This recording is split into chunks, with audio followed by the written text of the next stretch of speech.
Hi, welcome to another episode of Faith Gateway Live. I'm Lori McClure, and I'm so excited to have Colleen Coble with us today, the author of The Inn at Ocean Edge, which I loved. Today, you can get $4 off with free shipping if you use the code COBLE at our store. And in the live webinar page, you can get a link to the store where you can also leave your comments and your questions. We'd love to have you join our conversation.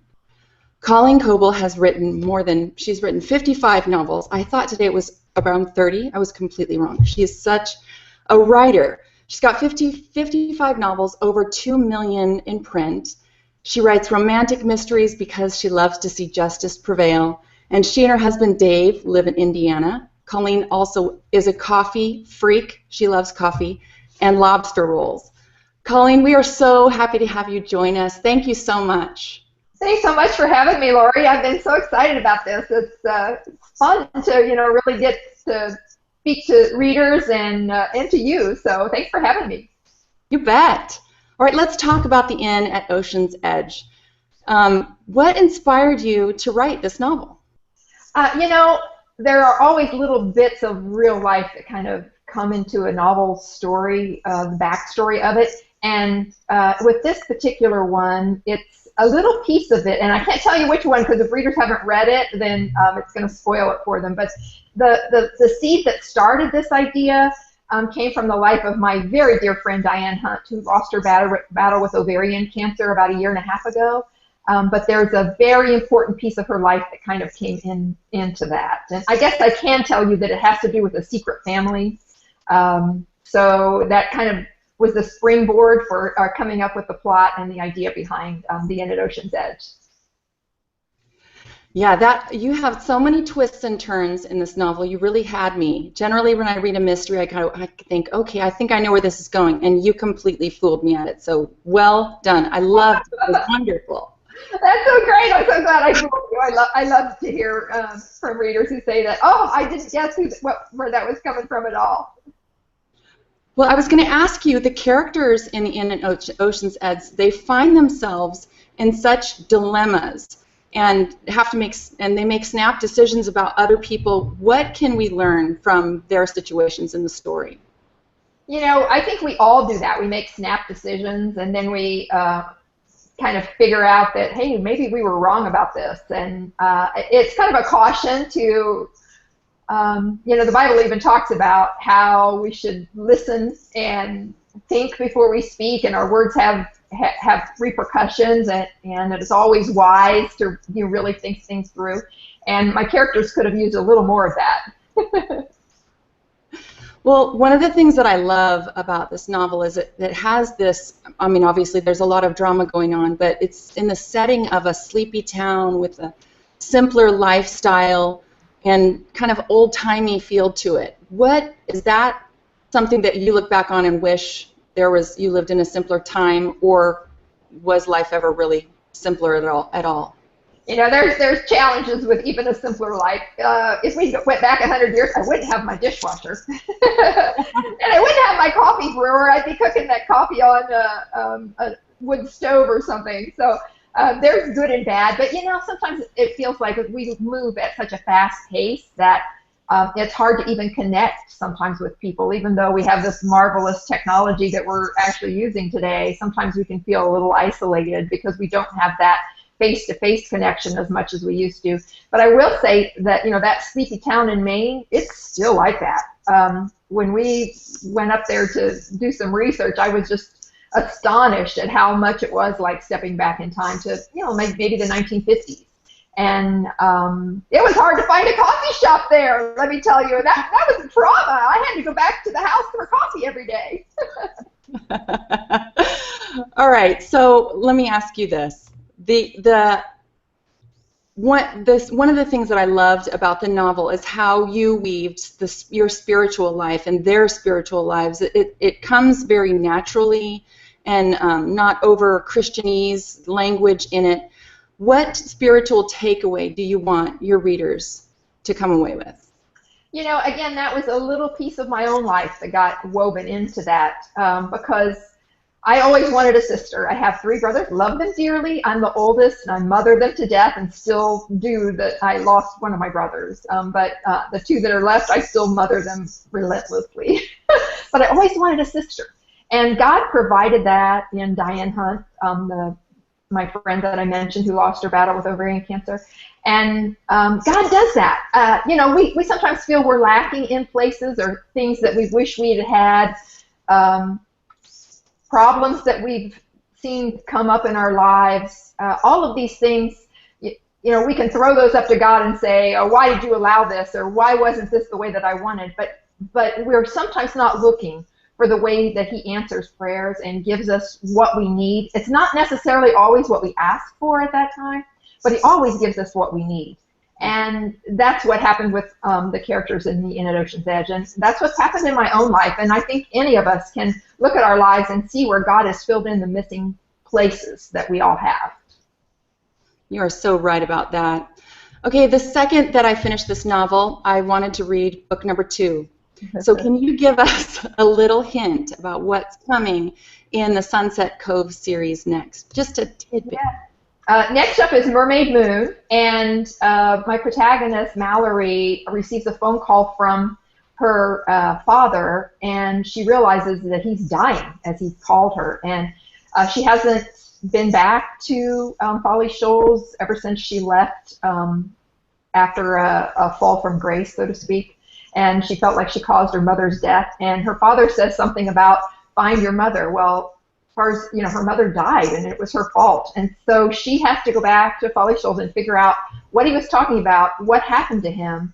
And it's all woven in with the past again. And Claire from the Inn at Ocean's Edge plays a very big role in the story as well. And some of the missing pieces of the suspense and the mystery come out through Claire and Luke's perspective. So, and I've just started book 3, and it's going to be taking up with Kate, who is very much a main character in the Inn at Ocean's Edge. So it's been a fun series so far. I love it. Okay, so when, just for my own personal story, when does book 2 come out? January. So we got a few more months, but it's coming. It's coming. So everybody, you have to buy the Inn at Ocean's Edge first, but I'll tell you, once you're done with it, you're going to be eager to read book number 2. All right, let's talk a little bit about, you love to travel in preparation for your writing. And this time you got to travel to what was obviously gorgeously Maine. And David has a couple of, our producer in the background has a couple of pictures to share with us from your trip that are just beautiful. Are we looking at those right now? That's just gorgeous. And tell us a little bit about Maine. Tell us about, well, number 1, you had the struggle to find coffee. How did you find coffee in a small Maine town? There was gas station coffee, but I know you're just like me, Lori. That's not good enough. So I took my coffee with me, as I often do when I'm traveling. And if I can't find good coffee, I just go home and make it. So that's what I had to do quite a bit. But, you know, I had not been up to the down east area of Maine. I'd been to down in the Kennebunkport area, and but I'd not been up farther along the coast. And, oh, my goodness, it was really like stepping back in time. The economy is not great up there. And there don't seem to be building codes. We kept seeing these houses that had additions to them that looked like they had no footings, and they were kind of like leaning off to one side. And we actually rented a pretty new house, but it had a deck on the back of it that did not look safe. It didn't have the right footings. So my husband was definitely noticing that. And my friend Denise Hunter was with me as well, because her new series is also set in Maine. And for readers who read us both, they're going to notice a few little correlations, and they'll see characters that kind of pop up in both of our series. So that's just kind of a fun insight for readers. We're not really actively talking about it on the books or anything, but readers who read us both are going to say, "Hey, I recognize that character." Okay, so what are your just absolute favorite things about Maine, places that you would say you just have to go, you have to see if you're going to be in Maine? There's a coffee shop that was just, I did find good coffee. Now that was an hour away. So I had to go there and find it, and I actually brought some of that copy home. And just getting out along the seashore and going up to the different towns, we went clear up north to Lubec, and we could see Canada across the water, which was really cool. And there were lighthouses and that rocky shoreline. Denise and I both just had so many ideas come rushing in, just going through the different things. And we went to a little town called Winter Harbor and ate at the Fisherman's Wharf several times. And I need to send that gal a copy of my book because I promised her that I would. But we were in there several times. And I ate so much lobster that I got hives. Oh, no. Yeah, I was having it sometimes twice a day, I have to admit. But it was cheap, so, well, for lobster, it was pretty cheap. And they actually had, I can't eat gluten, so they actually had gluten-free lobster rolls. And that was a wonderful thing to discover. So, yeah, I ate my weight in lobster. I love it. All right, I'm going to go to our first question from one of our readers and listeners, which just scrolled down. Hang on a second. Okay, what advice do you have for getting started writing? I'm an accountant, but I have always dreamed of writing, but I'm not sure what to do. I was kind of in that position too. I always wanted to write, but I wasn't sure what to write. And then I had a younger brother who was killed in a freak lightning accident, and it kind of propelled me into following my dream. But I was still at that point where I didn't know what to write. And we went out to Wyoming, and standing on the parade ground at Fort Laramie, that first idea just dropped into my head. And Nelson has just brought out those first two books in the Journey of the Heart series. So that was kind of fun to revisit that. But you have to have a passion. There has to be something that really triggers your inspiration, and you'll find that your first book is often very much autobiographical. You'll be putting some things in your own life, things that you've learned, and you'll find that that's the way. No matter what you're writing, we write out of a sense of passion and a sense of something that we've learned that we're wanting to pass along. And so, kind of mine your own experiences and see what speaks to you. The first thing you have to do, of course, is find the genre that you want to write in. And once you do, just read extensively in that genre, and you'll kind of pick up exactly how to put a story together, what elements need to be in that story, and you'll figure that out. But the main thing is to really figure out what you want to write and where your passions lie, and go from there. That's great. Okay, let me ask you, well, before I do, let me just remind you that today we're offering $4 off plus free shipping at the store if you use the code Coble. So the webinar page that you have where you are leaving your comments has a link to the store. Also, please join our conversation. We've got a lot of questions coming in, more than we'll probably be able to use. But please leave your questions because we'd love for you to join the conversation. All right, Colleen, I wanted to ask you, you are known as a Christian author. What does that mean to you, and how does your faith impact your writing? We also have a question from one of our listeners that says, is it hard to write for the Christian market more so than the secular one? Well, anyone that you read, I don't care what author you read, they have a worldview, and you can pick it up by what you're reading in there. I don't care who it is, that worldview is going to come through. So I'm a Christian, and how I look at the world comes through in my books. I look at the world with a sense of hope, because I know that no matter what happens, God is in control and things are going to work out in the end. We may not see it in this life, but we will see it. And so that comes through in my books. And my characters always grow in some way. It's often with a struggle that I'm having myself. And again, like I mentioned, every book that we write has that element in it because we are writing out of a sense of passion.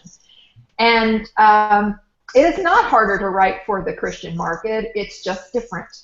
The general market, if you're a Christian and you're writing in the general market, you may find that you're pressed into putting some things in the books that you may not really want to have in the books, like graphic language, graphic sex,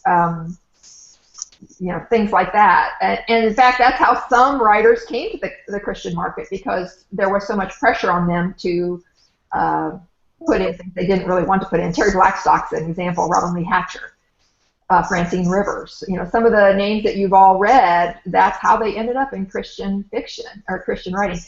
And so it's not harder, it's just different, because you do have the freedom to write what you really feel inside, the things that you feel are important, you're able to bring out. But don't let that make you think that you need to have a sermon wrapped around a story. Story is always what's important, and we're writing great stories that have to, because we like entertainment. We like writing stories that entertain people, but we also want there to be a thread of truth in those, and then to close the book with a sense of hope and a feeling of knowing that God is there. I think that's one of the things that I really found enjoyable in this novel, was that the spirituality was just a very natural part of the story. And I wanted to ask you, as a writer, how do you feed yourself spiritually when you're writing, and in order to be able to convey that in a natural and personable way? I always try to be in the Word, so I'm in the Bible, and of course I'm asking the Lord every time I'm writing, what do you want to come out in this? What is important in this story? What are these characters learning? And sometimes it's not what I thought at the beginning. I may have a spiritual theme in mind when I'm starting to write a book, and it's something my characters are learning. But I am very much a organic writer. I'm not a plotter. I don't, plot those things out. I start off with an interesting premise, and I see where it goes. And sometimes they take me in places that I'm not expecting to go. So that's the really great fun thing about writing, is that you never really arrive.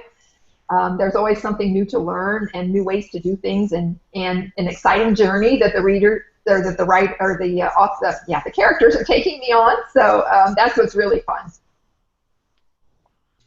Oh, that's great. All right, I was going to mention the for the people who have yet to read any of your books, what book should they start with? Where should they begin? Well, I obviously really love The Inn at Ocean's Edge, and I feel like it is a deeper, richer story than I've ever written before, because there were so many layers to that story. So right now I think it's my best. But if they're wanting to start with a series, and the entire series is finished, and they want to try something so they can read it from start to finish, one of my very popular series still is the Rock Harbor series, and it's set in Michigan's Upper Peninsula, and it has a search dog named Samson and his handler named Bree, and her journey through the first book starts off with she's looking for a plane that went down with her husband and her small son on it, and she's looking for closure, and she and Samson are searching the wilds up in Michigan for that plane. And there's mystery and romance throughout those. And it started off, it was supposed to be 3 books, now it's 5 books and a novella, and she's ended up in some other stories, so that would be a good one. Another one would be my Hope Beach series, set in the Outer Banks, and readers have really loved that, and Bree and Samson are actually in that first book, Tidewater Inn. Oh, that's great. Okay, I have to put those on my list, because I'm very excited about reading more from you. All right, remember that you can get $4 off at the store, faithgateway.com, store.faithgateway.com, using the code Coble, plus free shipping as well, which is a great deal. So go on the live webinar page if you're already there. Just scroll to the store, and you can pick up Colleen Coble's book right now, The Inn at Ocean's Edge. All right, Colleen, let's talk to our aspiring authors. What is your #1 piece of advice for a brand new or aspiring author? I would say the most important thing is to get connected. When I was first writing, I didn't even know another writer, and so it felt like I was just wandering in the wilderness, and I was this really twisted, weird person that nobody else was like me at all, that had these crazy aspirations. And so I wrote my first book. It took a year to write it and took 6 more years to sell it. And during all that time, I never even met another writer. So that was really lonely. which is one of the main reasons that I'm so involved with American Christian fiction writers, because I don't want anyone to feel like that. So, that's the number one piece is to get connected. And then the next thing I would say is to expect rejections when you start sending those out, because it's not personal, but somebody may have just bought a book like yours, or it's not something that publishing house prints. So you have to expect those rejections and don't let them get you down and be really personal to you. That is a great piece of advice. I've got another question from one of our listeners. If I feel that God is leading me and guiding me to write, what should I write about? How do you suggest that I get started? That would go back to what we talked about a little while ago too, about that passion. You have to figure out, what do you read? That's a good indication of what you should write. If you're reading romance, well, that's probably where your interests lie and where your passions lie. If you're reading a lot of historicals, maybe that's your passion. If you're reading sci-fi or fantasy, or straight historicals rather than ones that have romance in them, your own tastes are going to really help guide you into the area where you need to go.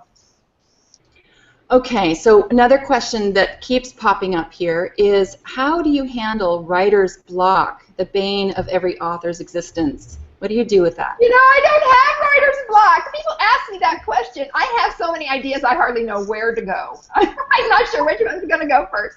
But there are times in the middle of a story where I maybe get fatigued and I'm not exactly sure what my next point's going to be. And when that happens, it's time for me to rest, get some coffee, take a break, and maybe read another book that, somebody else's book.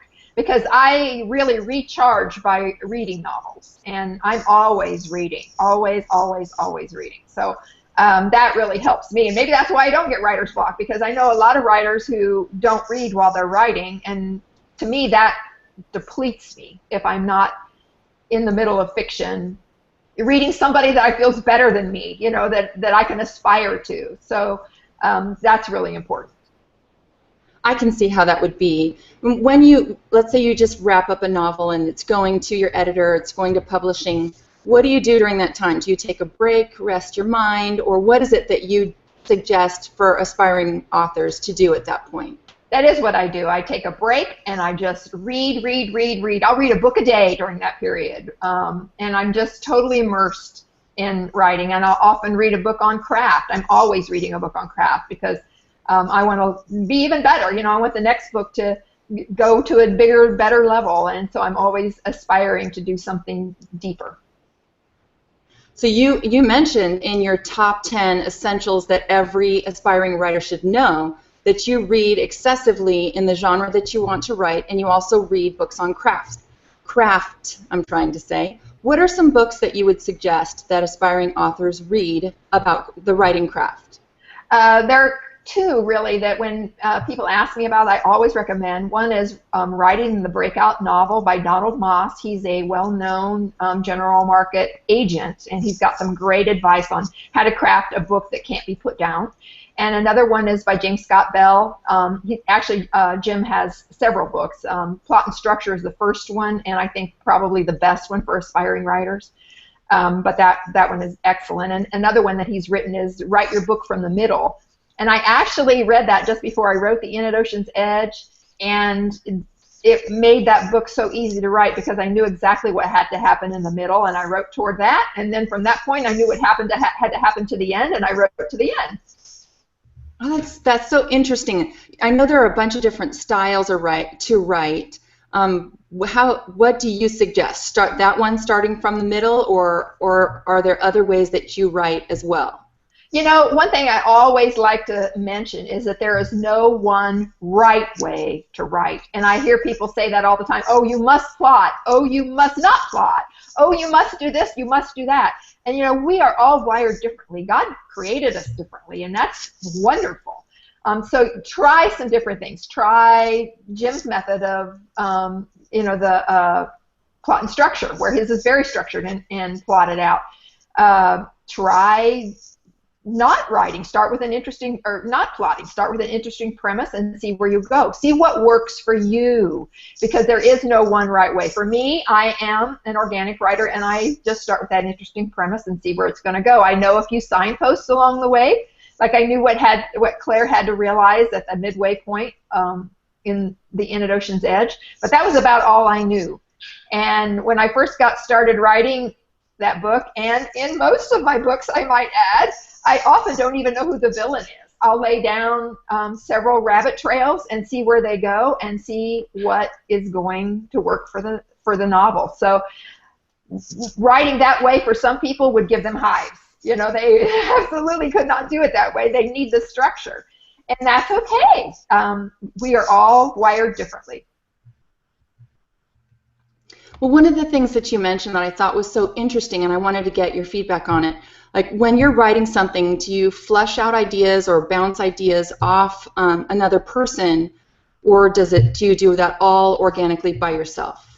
I love brainstorming. That is a huge piece for me. And Denise Hunter, my friend, who is also another author, she and I have been critique partners for 17 years, if you can believe it. And we always brainstorm our novels together, and I read each of her chapters as she finishes them, and she reads mine, and you know, we really help one another a lot that way. And there's something almost magic about brainstorming, because you're getting different perspectives and looking at a problem from several different directions, and so you can take that plot in some new and fresh ways that you can't do on your own.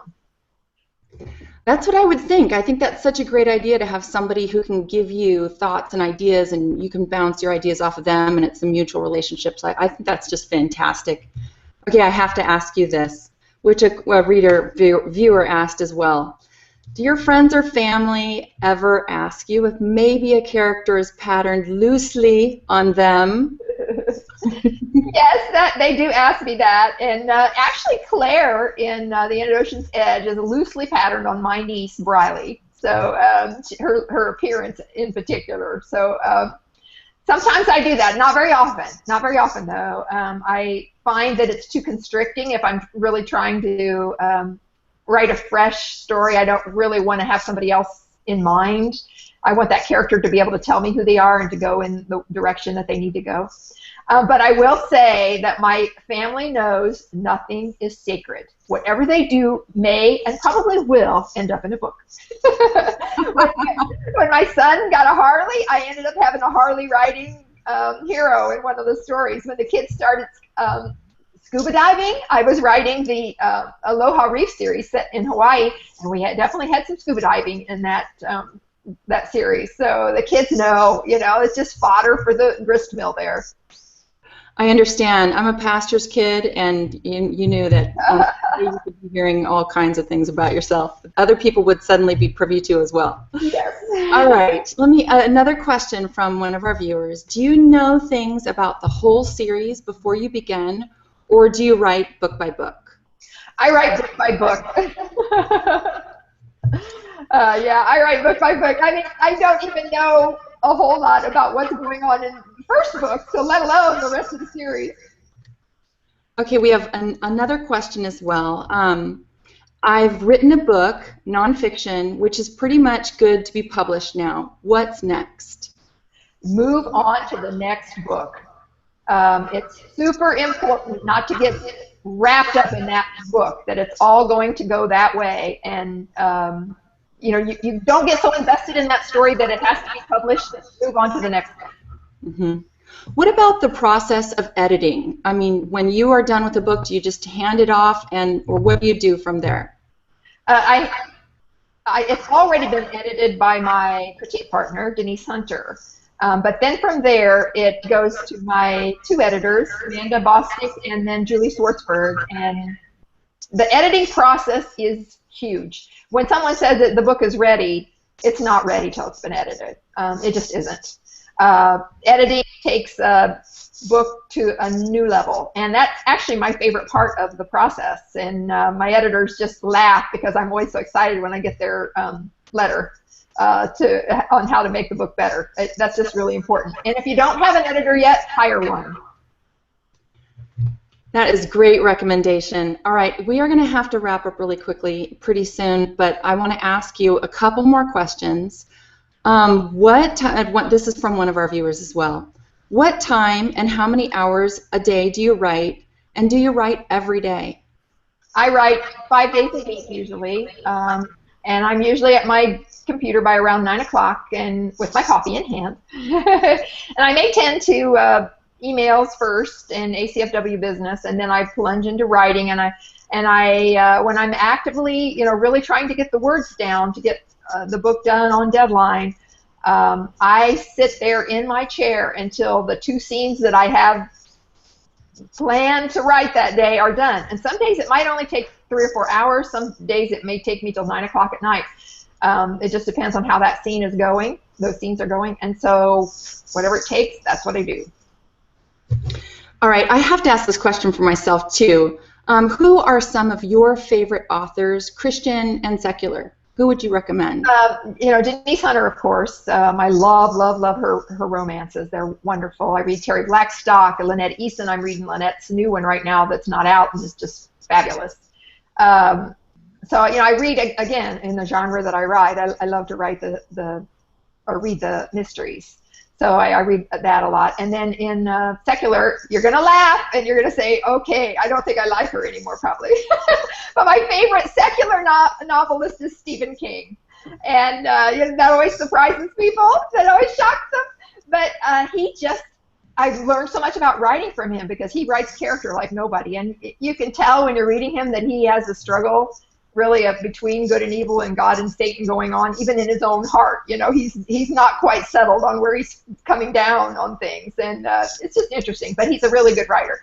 But I read Faye Kellerman and all of the biggies really that are out there in secular market. I'm always trying to up my game, so to speak, and see where we, see how I can improve. Oh, that's fantastic, and I completely agree with you about Stephen King. He is wonderful, and I cannot read him in the evening, or I will not sleep. Yeah, I gotcha. All right, I want to remind our viewers, you need to go get this book. It is a fantastic book, The Inn at Ocean's Edge. You will love the storyline. And in our store, you can get $4 off plus free shipping when you use the code Coble. Colleen, do you have any parting thoughts that you want to be sure that our readers know or aspiring authors hear about this book or about the writing process? Any final thoughts? I would just say that I really love hearing from readers, and that don't ever be afraid to email me because I am here for you. I really view my readers as friends, and that really comes across in the back and forth with the readers. And if you have anything you want to ask me about writing or about the book or anything, just email me because I always answer my emails personally. Okay, so everyone who's on Livefire and you had some fantastic questions that we didn't get to, you heard it straight from Colleen. You can hit her up with your questions and she'll get back to you. Thank you so much. Oh, what is the email, by the way, that they can get to you? It's Colleen at ColleenCoble.com. That's COLLEEN at COLLEENCOBLE.com. Fantastic. Colleen, thank you so much for joining us today. This was wonderful. I wish that we had another half an hour to chat because you are just delightful. Thank you so much. Thanks so much for having me, Lori. It's been a blast. All right, bye, everyone. Bye, everybody.